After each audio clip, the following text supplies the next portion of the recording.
বন্ধুরা চলো আজকে একটা হেলদি এবং টেস্টি একটা বেসনের লাড্ডু দেখাচ্ছি। দেখো 2 কাপ বেসন নিয়ে নিলাম। এখানে 2 কাপ বেসন নিয়ে এই বেসনটাকে কিন্তু আমি একদম লো ফ্লেমে ভাজবো। গ্যাসের আঁচ কিন্তু একদমই কম থাকবে, জোরে থাকলে কিন্তু বেসনটা পুড়ে যাওয়ার ভয় থাকবে আর ভাজাটাও ভালো হবে না। তাই এখানে কিন্তু একদম হালকা আঁচে ভাজতে হবে। আর এখানে দেখো আমি 1 চামচ ঘি দিয়ে দিলাম। ঘি দিয়ে ভালো করে বেসনের সঙ্গে মিশিয়ে হালকা আঁচে ভালো করে বেসনটা ভাজবো। একদম নাড়িয়ে নাড়িয়ে ভাজতে হবে, অনেকক্ষণ ধরে টাইম লাগবে কিন্তু বন্ধুরা এই বেসনটা ভাজতে। যত টাইম ধরে ভাজবে লাড্ডু তত টেস্টি হবে। দেখো এখানে ভাজছি, লো ফ্লেমে আমি ভাজতে শুরু করে দিয়েছি বেসনটা। আর ভালো করে ভেজে একটু কালারটা চেঞ্জ হবে, একটু লালচে লালচে হলে তখন আমি নামিয়ে দেবো বেসনটা। নামিয়ে কিন্তু বেসনটাকে আমি চালবো, কেন বেসনের দিকে ভাজতে গেলে একটু দলা পেকে যায়, কিছু কিছু অল্প অল্প করে একটু গাঁট গাঁটের মতন হয়ে যায় বেসনগুলো। সেটাকে চেলে নিলে ভালো লাড্ডুটা খুব সুন্দর হবে। দেখো আমি ঢেলে নিলাম। ঢেলে নিয়ে এখানে দেখো ফ্রাই প্যানে 1 কাপ চিনি দিয়ে একটু জল দিয়ে দিলাম। জল দিয়ে এবার দেখো কতগুলো এলাচ দিয়ে দিলাম, দিয়ে ভালো করে চিনির সিরকা শুরু করে দিয়েছি। রেডি শিরা যেটাকে বলে। এদিকে দেখো বলেছিলাম না বেসনটা আমি চালবো, তাই বেসনটা আমি এখানে চেলে নিচ্ছি।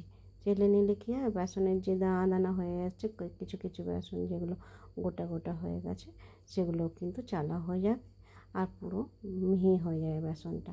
আর দেখো বেসনের কালার কিন্তু একটু চেঞ্জ হয়েছে, পুরো লাল কিন্তু করব না। পুরো লাল করলে কী হবে, পোড়া পোড়া একটু স্মেলটা আসবে, তাই পুরো লাল করবো না, গন্ধটা একটু পোড়া পোড়া হয়ে যাবে।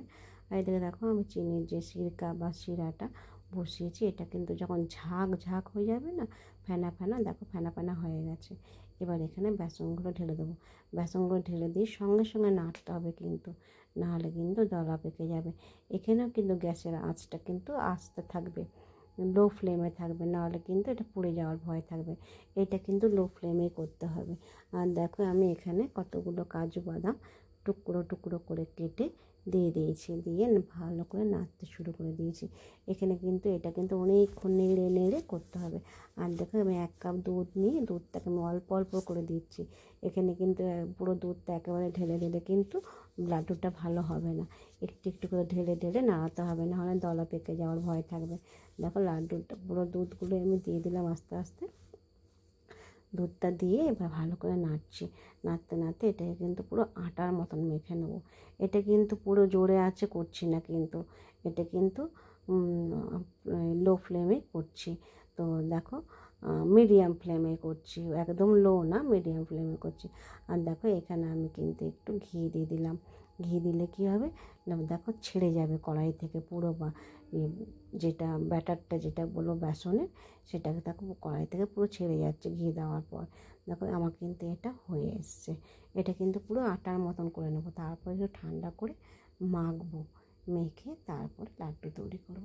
দেখো এটা আমার কিন্তু হয়ে গেছে। দেখো আমি এখানে মাখতে শুরু করে দিয়েছি, হাতে একটু ঘি লাগিয়ে নিয়েছি, ঘি লাগিয়ে মেখে দেখো আমি লাড্ডু শুরু করে দিলাম।